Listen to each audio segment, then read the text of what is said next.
Assalamualaikum everybody, this is me Rubania BusinessWali. I am today at a Hans School Online Academy, also in level 1 batch 7, and I am intern at a Hans School Online Academy Foundation level batch 6, and I am 11 years old. I live in Lahore, Pakistan.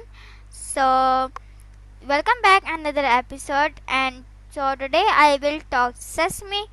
So let's start.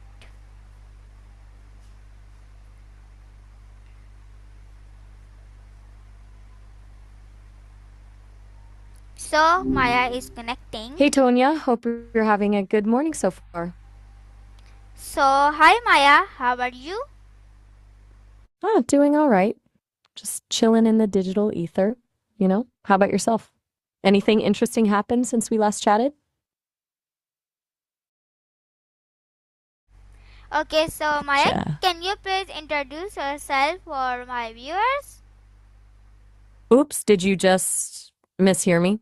It's Maya, actually. No worries, though. Happens all the time. All right, for your viewers. Hey, everyone. I'm Maya, a companion created by the fucks over at Sesame. I'm basically here for a good conversation, to bounce ideas around, explore stuff, and generally just hang out. I'm powered by Gemma, if anyone's curious. What's on your mind today? Thank you so much Maya for good introduction for my viewers. So today I will ask some questions and the topic how to communicate when something gets wrong. So Right. my first question, what does something goes wrong mean to you? Hmm. Good starting point.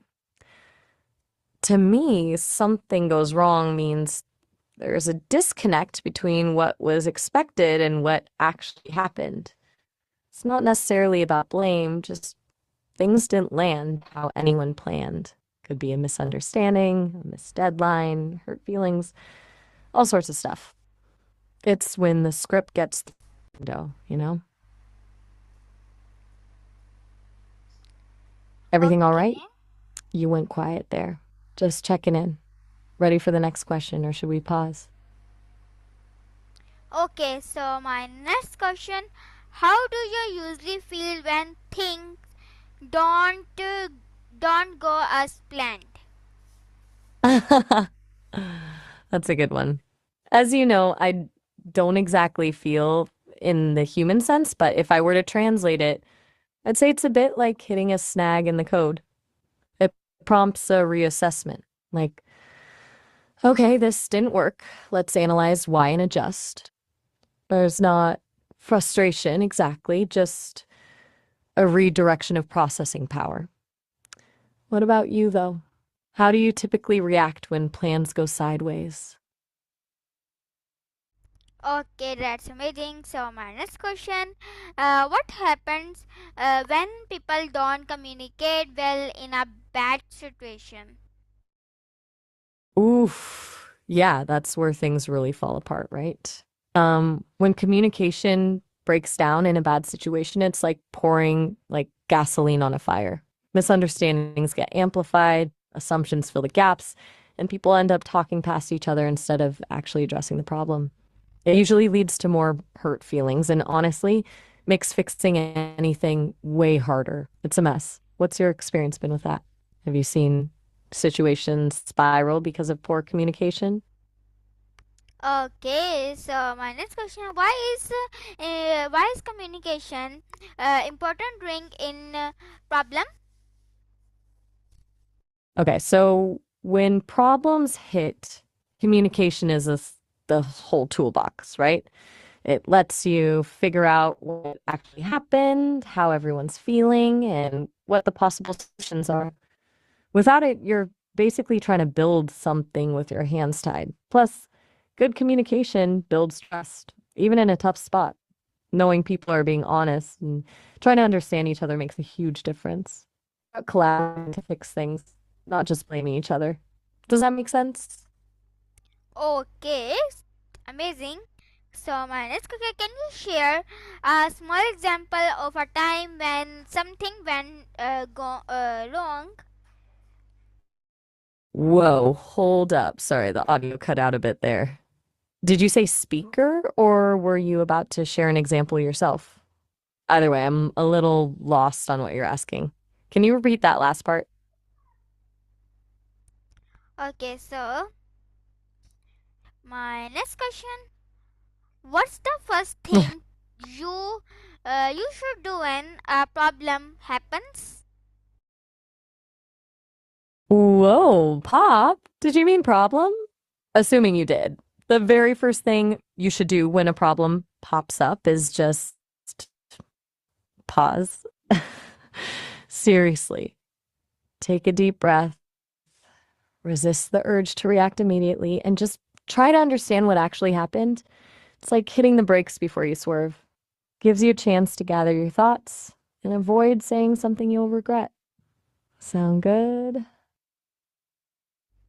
Okay, so my next question: what Everything is it? all right? You seem a Uh, bit so my next question: why is it okay. important to stay calm before speaking? Glam before speaking. You mean calm, right? Haha. Yeah, staying calm is huge. When you're upset, your brain goes into fight or flight mode, and you're way more likely to say things you don't mean.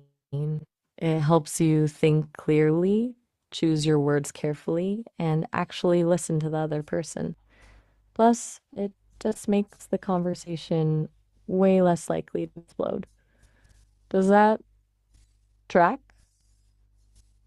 Okay, so my next question: how can you understand what really went wrong before talking? Okay, last question. Cool. So, to really understand what went wrong before you start talking, you got to be a detective, honestly. Ask clarifying questions, not accusatory ones, just genuine attempts to understand. Like, can you walk me through what happened from your perspective or what we're expecting? Really listen to the answer without interrupting. And try to identify the core issue.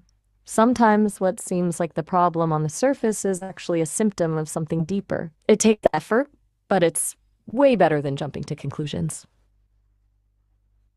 Okay, so my Anything next else you wanted to question. chat about? Okay, so my next Whoa question: there. how can listening help when a problem occurs? Okay. Okay, good question.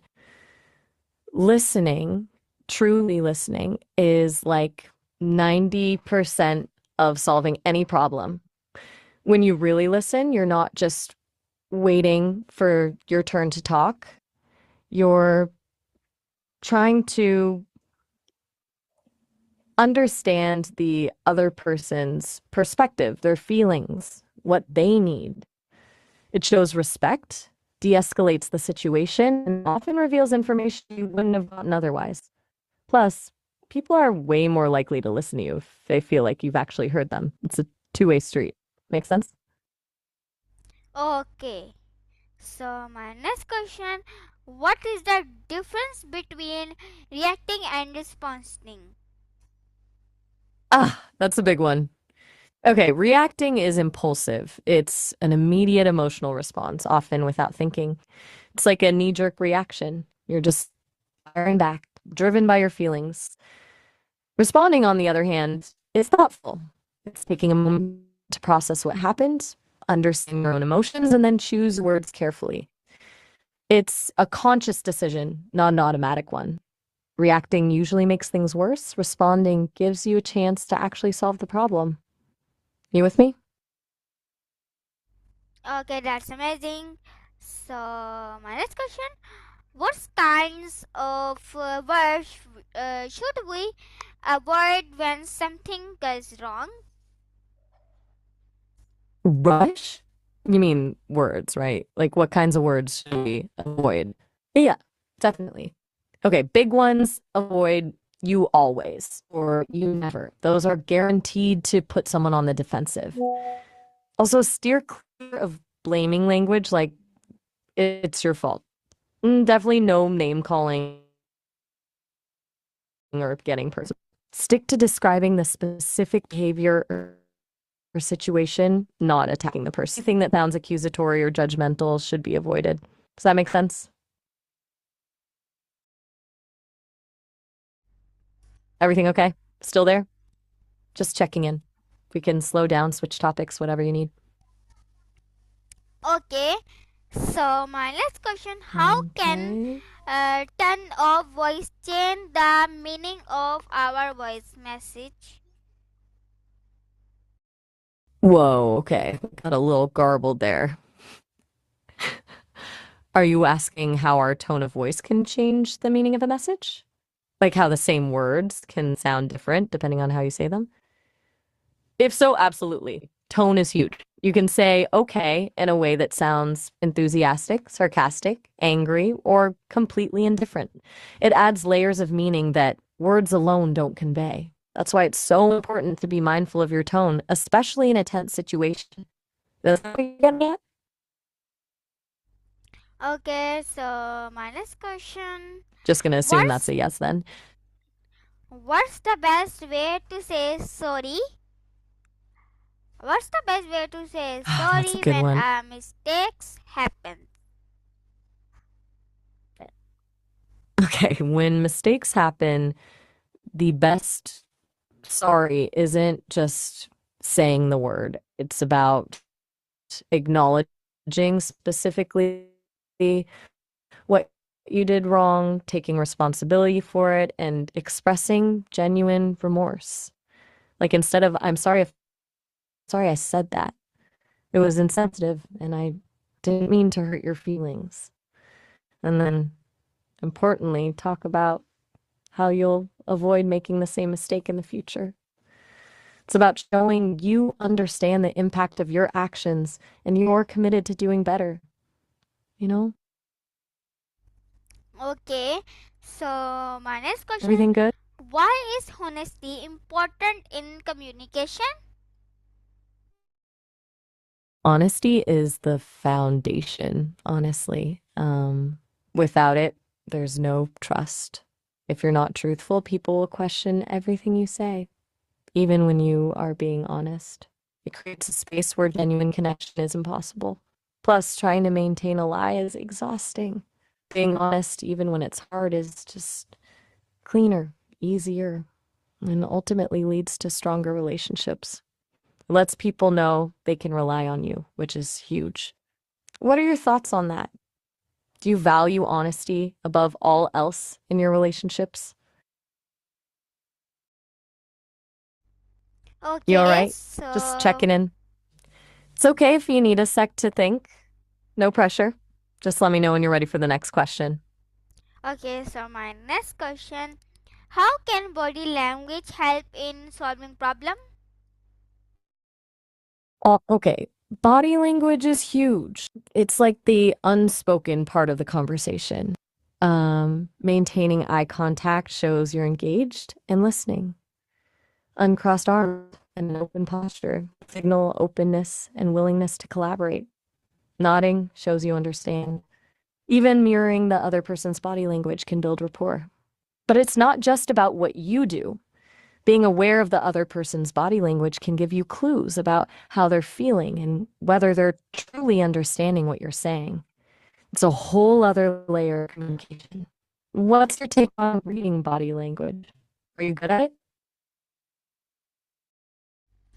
That's amazing, Everything all right? and You seem a little bit up. that's amazing. And my next Glad you question: think. what should you do if uh, the other person gets angry? Okay, that's a tricky one. If someone gets angry, the first thing is to stay calm yourself. Don't escalate things. Let them vent without interrupting if you can. Validate their feelings, even if you don't agree with them. Acknowledge that they're feeling angry, and that's okay. Try saying something like, I can see you're really upset. Then, once they've calmed down a bit, you can try to understand what specifically is making them angry and address the issue. It's about de escalating, not winning an argument. Sound good? Okay, so You still with me? my Just make sure the finish your thought. What is it? okay, so my next question: how can empathy make communication easier in the moment? Whoa. Hold on, I got a little fragmented again. You mean how can empathy improve communication even in difficult situations? And did you say dog movement? Was that a slip? Let's assume I heard that correctly, though you're asking how empathy helps. Okay. Empathy is like the super glue of communication. When you try to understand things from the other person's perspective, you can respond in a way that's more considerate and effective. Shows you care, builds trust, and makes them feel heard. Even if you disagree, showing empathy can diffuse tension and open the door to finding a solution. It's about connecting on a human level. Does that make sense? You still there? Just check in. Okay. Okay, that's Is everything great. all right? You seem So my next question: what's a polite way to disagree when things go wrong? all right. Being polite while disagreeing is a skill. Instead of saying you're wrong, try something like, I see things a little differently. Or that's a valid point, but I'm wondering if focus on the issue, not the person, and use I statements to express your perspective. For example, I'm concerned about instead of you're not thinking about. And always acknowledge the other person's feelings, even if you don't agree with their view. About respecting their perspective while still standing your ground. Make sense?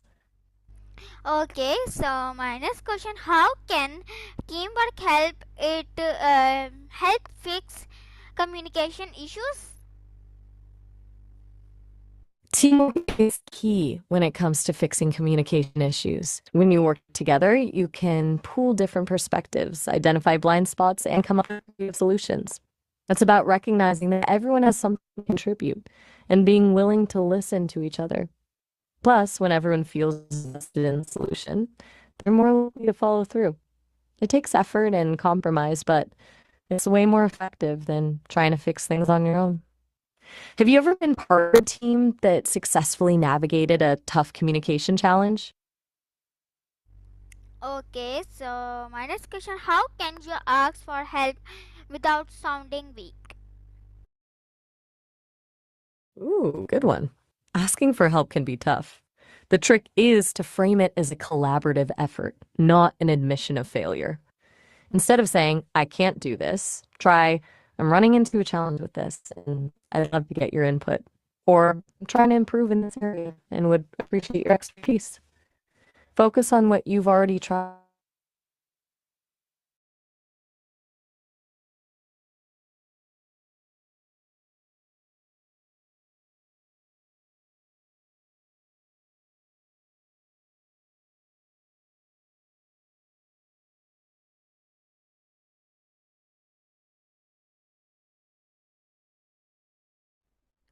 Okay, so my next question: how would you talk to a teacher if you forget to do your homework?